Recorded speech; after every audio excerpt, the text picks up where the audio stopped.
페이지 42페이지 제4장 수도원의 발전과 회칙의 확인 1. 하느님의 은총과 자신을 지지해주는 교황의 인가에 힘입어 이제 프란치스코는 완전히 확신감을 가지고 스폴레토 계곡을 향해 길을 떠났다.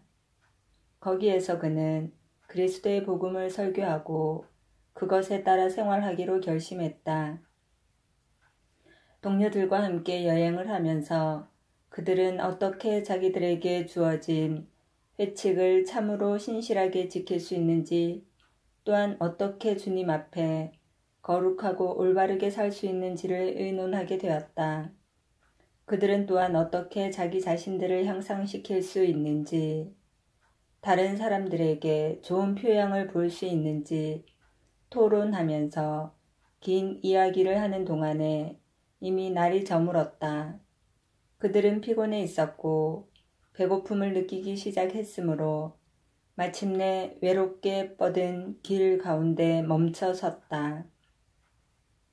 먹을 것을 얻을 희망이란 없는 것 같았다. 그러나 하느님은 예기치 않게 그들을 위해 마련해 주셨다. 한 사람이 빵을 가지고 후련히 나타나서는 그들에게 그 빵을 주고는 자신이 어디에서 왔는지 어디로 가는지 알려주지도 않고 즉시 사라져 버렸다. 수사들은 온갖 궁핍에도 불구하고 프란치스코가 동행할 때면 하느님의 도우심이 있다는 것을 확신할 수 있었으며 하느님의 너그러우심을 생각하는 것이 자기들이 먹은 음식보다도 그들에게는 더 큰 힘이 되었다. 그들은 신적인 위안에 가득 차서 아무리 심한 궁핍과 고통을 참아 견뎌야만 하더라도 거룩한 가난에 바쳤던 약속을 결코 깨트리지 않겠다는 굳은 결심을 했다. 2. 마침내 그들은 이러한 좋은 의향으로 가득 차서 스폴레토 계곡에 도착했다.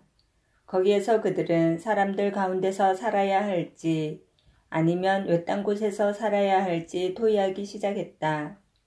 그리스도의 진실한 종인 프란치스코는 자기 자신의 의견이나 동료 수사들의 제의를 믿지 않고 대신에 끈기 있는 기도로서 하느님의 뜻을 찾고자 애썼다.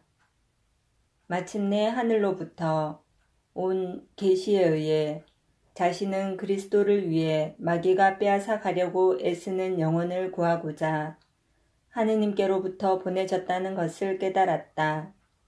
그래서 그는 자기 혼자만을 위해서 살기보다는 만민을 대신해서 죽기까지 하신 선하신 그분의 모범을 따라 모든 이들을 위해서 사는 길을 택했다. 3. 프란치스코는 동료들과 함께 아시시 가까이 있는 버려진 오두막에 지내러 갔다. 거기에서 그들은 노역과 가난 속에서 가난의 회칙에 따라 겨우겨우 먹고 살았으며 육신적인 음식에서 힘을 끌어내기보다도 눈물로부터 힘을 끌어냈다. 거기에서 그들은 끊임없이 기도하며 특히 열렬한 영적 기도에 전념하면서 시간을 보냈다. 그리고 그들은 아직 기도를 위한 전례용 책들을 가지고 있지 아니했기 때문에 성무일도를 노래할 수 없었다. 그리스도의 십자가가 그들의 책이었으며 그들은 자기들에게 십자가에 관해서 끊임없이 얘기하는 사부님의 권고와 모범에 따라 그것을 밤낮으로 공부하였다. 수사들이 그에게 기도하는 법을 가르쳐 달라고 했을 때 그는 여러분들은 기도할 때 이렇게 말하시오. 오 그리스도여, 우리는 온 세상에 있는 모든 교회에서 주를 예배하오며 주를 찬송하오니 이는 주의 거룩하신 십자가로 온 세상을 구속하셨기 때문입니다. 라고 말했다. 그는 또한 사제들을 특별한 존경심으로 공경하며 가톨릭 교회가 알리고 가르치는 진실한 신앙에 굳게 따라가는 한편 그들에게 모든 창조물들과 합하며 하느님의 창조물 안에서 그분을 찬양하도록 가르쳤다. 이것이야말로 그들이 굳게 믿고 또 모든 단순함을 지니고 고백해야 할 것이었다. 수사들은 그의 가르침에 완전히 순종했으며 그들은 심지어 먼 곳에서 성당이나 십자가를 보았을 때도 언제나 겸손하게 무릎을 꿇고 그가 자기들에게 가르쳐준 대로 기도했다. 4. 그들이 이미 언급한 오두막에서 여전히 살고 있던 어느 토요일, 프란치스코는 아시시로 들어갔다. 왜냐하면 일요일 아침에 관습대로 성당에서 설교하기로 되어 있었기 때문이다. 거기서 그는 관습대로 성당의 성전에 딸린 정원의 움막에서 그날 밤 기도를 하며 보냈다. 그는 육체적으로 형제들과 떨어져 있었다. 그러나 한밤중 무렵 그들 중 몇 사람은 기도하고 다른 사람들은 잠들어 있었을 때에 이상한 광채를 지닌 번쩍거리는 사륜마차가 오두막 문 안으로 들어와서 방 주위를 이리저리 3번 돌았다. 그것은 태양과 같이 둥근 모양이 빛에 의해 올려져 있었으며 어두움을 비추고 있었다. 깨어있던 사람들은 아연해져 버렸으며 다른 사람들은 놀라서 깨어났다. 그들은 그 빛이 방을 비추듯 자기들의 마음을 꿰뚫고 있다는 것을 느낄 수 있었다. 그리고 그들의 양심은 그 빛의 힘으로 각기 다른 사람들에게 드러나게 되었다. 그들이 서로서로의 마음을 꿰뚫고 있다는 것을 느낄 수 있었다. 그리고 그들의 양심은 그 빛의 힘으로 각기 다른 사람들에게 드러나게 되었다. 그들이 서로서로의 마음을 읽었을 때 그들은 모두 동시에 이 환시가 나타남으로써 자기들과 육신적으로는 떨어져 있는 사부님이 정신적으로는 자기들과 함께 있다는 것을 깨달았다. 그들은 하느님께서 자기들이 충성스런 제자로서 그를 따르도록 하기 위해 하늘의 영광으로 빛나면서 또한 타오르는 열정으로 불붙은 이 영광스러운 불수레로서 그를 보여주셨음을 확신했다. 마치 2번째 엘리야처럼 하느님은 그를 모든 영신적인 사람들을 위하여 불말과 불수레로 만들었다. 확실히 하느님께서 과거 엘리사의 하인의 눈을 뜨게 하시어 불말을 탄 기마부대와 불병 거부대가 엘리사를 둘러싸고 온 산에 덮여 있는 것을 볼 수 있게 한 것과 같이 프란체스코의 요구로 이런 평범한 사람들의 눈을 뜨게 하사 그들에게 하느님의 능력을 묵상하게 한 것처럼 보인다. 동료 수사들과 함께 모였을 때 프란치스코는 그들을 심중 깊숙이 꿰뚫어 보고 그 놀라운 환시에서 용기를 얻으라고 권고하였다. 그는 수도회의 미래 성장에 관한 많은 예언을 했으며 그리고 인간의 이해력으로는 파악할 수 없는 신비를 계속 드러내었기 때문에 수사들은 하느님의 성령이 그의 종 프란치스코에게 매우 풍성히 깃들어 있음을 깨닫고 그의 생활과 가르침을 따르는데 주저할 필요가 없었다. 5. 그 후에 하느님의 격려로 프란치스코는 12명의 수사로 이루어진 어린 양떼를 포르치운쿨라의 성 마리아 성당으로 데리고 갔다. 작은 형제회가 천주 성모의 공로에 의해 설립된 곳도 그곳이며 또한 그녀의 중재로 수도회가 성숙하게 된 곳도 그곳이었다. 포르치운쿨라로부터 프란체스코는 인간이 가르쳐주는 지혜로운 말로 하지 않고 성령께서 가르쳐주시는 말씀으로 인접해 있는 모든 도시와 마을을 두루 다니며 하늘나라의 복음을 선포하는 복음의 사도로 출발했다. 그가 마음이 항상 머물고 있는 하늘에다 시선을 고정시키고 그들의 생각을 높이 들어 올리려고 애쓰는 모습은 딴 사람들에게는 마치 딴 세계에서 온 사람같이 보였다. 그의 노력의 결과로 그리스도의 초자연적인 포도원은 하느님 대전에 기분 좋은 향기를 발산하는 가지들을 움트게 하였으며 푸르고도 풍성한 과일들을 많이 생산하게 되었다. 6. 많은 사람들이 프란체스코의 설교의 힘에 이끌려 그가 보속의 형제회라고 부르고 제정한 생활 양식에 따른 보속의 새로운 규칙을 받아들였다. 회개의 길은 천국으로 향한 노상에 있는 모든 사람들에게 공통적인 것이어서 이 생활의 방식은 남녀 성직자, 평신도, 기혼자, 미혼자 모두에게 해당된다. 하느님의 눈에 그것이 얼마나 기특한 것이냐 하는 것은 그것을 따랐던 몇 사람들에 의해 일어난 많은 기적을 봐서도 분명하다. 미혼 여성들은 고치되어 영원한 동정의 생활을 서원하였다. 이들 가운데 하느님은 성녀 글라라를 특히 사랑하셨다. 그녀는 프란치스코의 정원에 핀 첫 꽃송이였으며 마치 빛나는 별처럼 반짝였으며 봄철에 희고도 순수하게 핀 꽃과 같이 향기로웠다.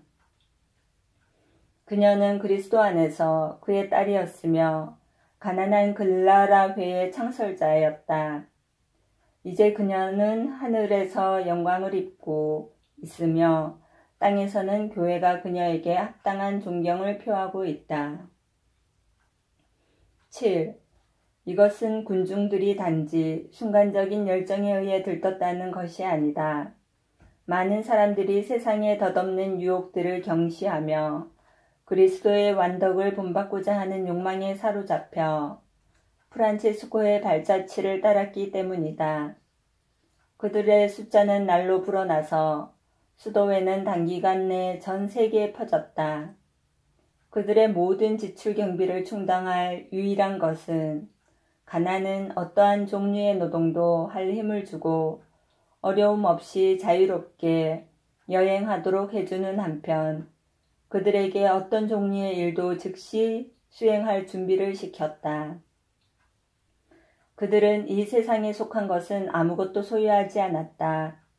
그들은 아무것도 사랑하지 않았기에 그 어떤 것도 잃을까 두려워하지 않았다. 그들은 자기들의 마음을 어지럽히는 근심이나 어수선하게 하는 걱정도 없는 듯 온갖 근심에서 해방되었다. 밤을 지낼 거처를 어디에서 찾을 수 있을까 하는 생각 없이 내일을 기대하며 하루하루 생활했기 때문에 그들의 마음은 평화로웠다. 자기들이 알려지지 않고 경멸받은 지방에서 그들은 자주 모욕을 받았다. 그러나 그들은 그리스도의 복음에 헌신함으로써 너무나 유순하였기에 그들은 자기들의 거룩함을 인정받고 자기들에게 주어진 명예를 자랑하게 될 수 있는 곳으로 되돌아오기보다는 육체적인 핍박을 견뎌야만 하는 곳에 남아있기를 더 좋아했다. 가난은 그들에게 마치 예언자의 있으면 있는 대로 없으면 없는 대로 만족하여라는 말처럼 흘러넘치는 풍요로움 같았다.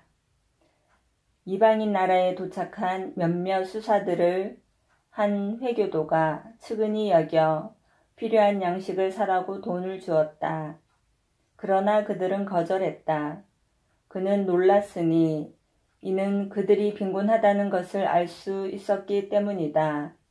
그때 그는 그들이 거지가 된 것도 돈 받기를 거절한 것도 바로 하느님의 사랑을 위해서라는 것을 깨달았다. 그래서 그들에게 너무나 마음이 끌려서 자기가 가지고 있는 것이 남아있는 한 그들이 필요한 모든 것을 보태어 주겠다고 제의를 했다. 가난이란 얼마나 값진 보화인가. 그것의 뛰어난 매력은 미개인의 야만스런 마음까지도 움직여 동정과 친절을 베푸게 할 수 있었던 것이다.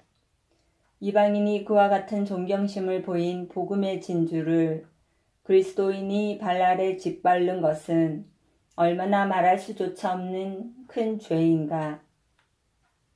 8. 또한 이때 쿠르지제리 수도회에 모리쿠스라는 한 수도자가 아시시 가까이 있는 한 병원에서 병으로 누워 있었다.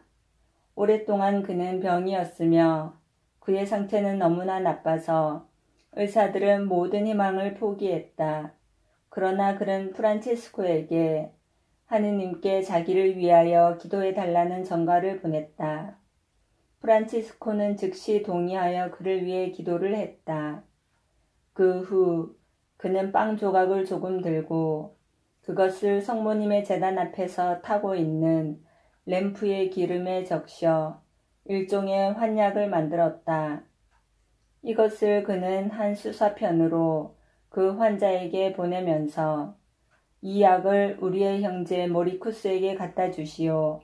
이것으로 그리스도의 능력은 그에게 완전한 건강을 되돌려 줄 것이며 그가 건강하게 되고 다시 한번 움직일 수 있게 되면 그분은 그를 남은 여생 동안 우리의 한 동료가 되게 데리고 오실 것이요 라고 말했다. 그 환자가 성령의 영감하에서 마련한 그 약을 먹는 순간 즉시 회복되어 일어날 수 있었다. 하느님께서 그에게 육체와 영혼에 이와 같은 힘을 주셨기에 그는 잠시 후에 프란치스코의 동료들과 합하였으며 단 한 벌의 옷을 허락하는 회칙을 지킬 수 있었다. 이러한 회칙 아래에서 그는 맨살 위에 털옷을 입은 채 수년을 보냈으며 요리한 음식은 결코 입에 대지 않고 약초와 채소와 과일만으로 만족하며 지냈다. 또한 여러 해 동안 그는 빵도 먹지 않았으며 포도주도 마시지 아니했지만 튼튼하고 완전한 건강을 누렸다. 9. 그리스도의 종들의 훌륭함과 덕이 커감에 따라 그들이 지닌 높은 고결성이 나라 전역에 알려지게 되었으며 그래서 전 세계 여러 지방에서 사람들이 프란치스코 성인을 만나러 왔다. 그들 가운데에는 황제로부터 관을 받아 시의 왕이라고 알려진 한 유명한 작곡가도 있었다. 그는 세속적인 모든 것에 대한 무관심으로 알려져 있는 프란치스코에게 나아가기로 마음을 먹고 성인이 설교하려고 와 있던 산 세베리노의 요새에 있는 수도원으로 와서 그를 만났을 때 그는 하느님의 손에 잡혔다. 거기에서 그는 그리스도의 십자가의 사도인 프란치스코가 불로 된 두 칼의 형태로 십자가의 표지를 지닌 것을 보았다. 그 두 불칼의 하나는 그의 머리에서 발끝으로 뻗쳐 있었으며 한편 다른 하나는 가슴을 가로질러 이쪽 손에서 저쪽 손으로 뻗쳐 있었다. 그는 프란치스코를 본 적이 없었다. 그러나 그는 그러한 기적으로서 자신에게 시사된 사람은 다른 누구도 될 수 없다는 것을 깨달았다. 그는 그 환시에 당황하여 즉시 미래에 대한 좋은 결심을 세웠다. 성인의 말은 마치 영적인 칼이 그의 입으로부터 나와 자기를 꿰뚫은 것 같이 자신을 감동시켜 양심의 가책을 느끼게 했다. 그는 그때 거기서 사람들의 명성에 안녕을 고하고 회칙을 서원함으로써 프란치스코에게 합했다. 프란치스코는 그가 세속의 근심을 버리고 그리스도의 평화를 선택한 것을 보고는 그를 파지픽고 형제라고 불렀다. 후에 파지피코는 대단히 거룩하게 되었다. 그가 첫 관구장이 된 곳에 프랑스로 가기 전에 그는 프란치스코의 앞 이마에 커다란 타오 십자가가 여러 빛깔로 나타나 그의 얼굴 전체를 아름다운 광채로 비추고 있는 환시를 볼 만큼 유덕하게 되었다. 프란치스코는 항상 이 특별한 표시에 대해서 큰 존경심을 지니고 있었으며 종종 다른 이들에게 그것을 사용하기를 권했다. 그는 그것을 모든 편지 끝에 써놓곤 하였는데 이는 마치 그의 유일한 소망은 에제키엘의 예언에서 읽을 수 있듯이 예수 그리스도의 참된 제자들인 탄식하며 우는 사람들의 이마에 표를 해주는 것인 것 같았다. 10. 해가 지날수록 수사들의 숫자가 불어감에 따라 프란체스코는 착한 목자처럼 이들 모두를 포르치운쿨라의 성 마리아 성당에서 열리는 총회에 불러들이곤 했다. 거기에서 가난의 생활 안에서 하느님이 원하시는 대로 그들 각자에게 순명으로 임무를 맡겼다. 이러한 모임에서는 그들이 필요한 것에 대해서 아무런 준비도 없는 가운데 때로는 5,000명 이상이나 되는 수사들이 참석하곤 했다. 하느님은 섭리 안에서 그들을 돌보셨기에 그들은 먹을 것을 넉넉히 가지고 있었으며 건강 상태도 좋았고 한편 그들은 정신적인 충족으로 흘러넘쳤다. 프란치스코는 여러 다른 광구회의를 직접적으로 지도할 수는 없었으나 제자들에 대한 애타는 사랑을 지니고 끊임없는 기도와 축복의 능력으로서 정신적으로 항상 함께 있었다. 한 번은 그러한 회의에 하느님의 능력에 의해 실지 눈으로 볼 수 있도록 그가 나타났다. 그것은 알레스 강구회의 때였는데 현재 성 안토니오로 우리가 존경하는 그 유명한 설교사는 빌라도가 십자가 위에 유다인의 왕 나자렛 예수라고 쓴 선언에 대해서 수사들에게 설교하고 있었다. 그 수사들 중 모날두스라고 불리는 한 수사는 갑작스런 영감을 느끼고 광구회의 회의실 문 쪽을 쳐다보았다. 그는 거기에 성 프란치스코가 십자가 모양으로 양팔을 뻗치고 수사들을 축복하며 허공 중에 서 있는 것을 보았다. 거기 모인 사람들은 마음속에 놀라운 위로를 느꼈기에 실제로 사부님이 함께 계시다는 것을 성령에 의해 확인하게 되었다. 그가 나타나 보였다는 얘기를 그들이 들은 것은 그 후이며 성인 자신도 거기에 있었다고 말하였다. 그래서 그들은 자기들이 이미 믿었던 것에 대한 외적 증거를 갖게 되었던 것이다. 이것은 마치 밀라노의 주교인 암브로시오로 하여금 성 마르티노의 장례식에 나타나게 하여 그 거룩한 추기경에게 존경을 바치게 한 전능하신 하느님께서 프란치스코에게 설교자 성 안토니오가 하는 설교를 도와주도록 허락하신 것이다. 이런 식으로 하느님은 프란치스코의 말, 특히 그가 당신의 종으로서 지니고 있는 그리스도의 십자가에 관한 말의 진실을 증거해 주시곤 하였다. 11. 수도에도 이미 잘 정립되어 프란치스코는 이노첸시오 교황에 의해 인가받은 회칙을 그의 후계자 호노리오 교황으로부터 영원히 받을 것을 생각하고 있을 때 하느님은 아래와 같은 환시를 보여주셨다. 그는 자신이 땅에서 자잘한 빵 부스러기를 줍고 있는 것을 보았으며 이곳으로서 주위에 둘러서 있는 많은 수사들을 먹여야만 했다. 빵 부스러기가 너무도 작아서 그것이 자기 손가락 사이로 미끄러져 떨어지지 않게 나누어 주자니 걱정이 되었다. 그때 그는 하늘로부터 자기에게 말하는 한 목소리를 들었다. 프란치스코야, 이 모든 빵 조각을 모아 제병 한 개를 만들어서 먹고 싶은 이들에게 주어라. 그는 그대로 했다.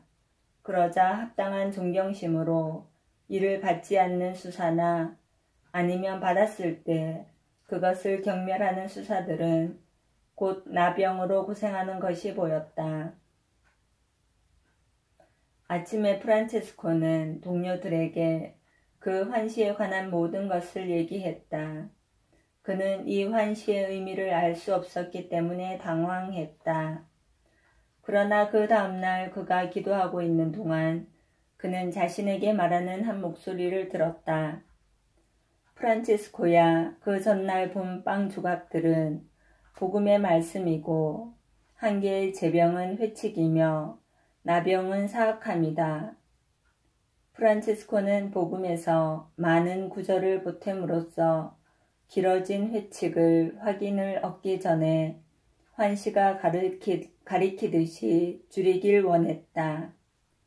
그 후 그는 성령의 인도로 두 수사와 함께 어떤 산으로 올라가서 빵과 물만 먹고 지냈으며 기도 중에 성령이 자기에게 영감을 주는 대로 회칙을 받아 쓰게 했다. 산에서 내려와서 그 회칙을 수도회 총대리에게 주었다. 그러나 며칠 후에 대리가 그것을 잘못 두어 어디 있는지 모른다고 하는 바람에 성인은 다시 외딴 곳으로 가서 마치 하느님 자신의 입으로부터 말을 듣는 것처럼 그전과 똑같이 다시 섰다. 후에 그는 당시 교황 직위에 오른 지 8년째 되는 호노리오 교황으로부터 그 회칙의 교황 확인을 얻었다. 프란체스코는 형제들에게 회칙은 하느님께서 자기에게 계시하신 대로 모두 받아 적은 것이며 자신으로부터 나온 것을 적은 것은 아무것도 없다고 말하면서 수사들에게 이 회칙에 충실하도록 열정적으로 권고하였다. 이것은 잠시 후에 프란치스코가 우리 주 예수 그리스도의 오상을 받음으로써 하느님 스스로의 증거로 입증되었다. 이것은 가장 높으신 사제인 그리스도의 인호로서 이것과 더불어 그리스도는 회칙과 그 회칙을 쓴 사람에게 당신 자신의 거룩한 인가를 주신 것이다. 이에 대해서 프란치스코의 덕에 대한 얘기를 끝마친 후 설명하겠다.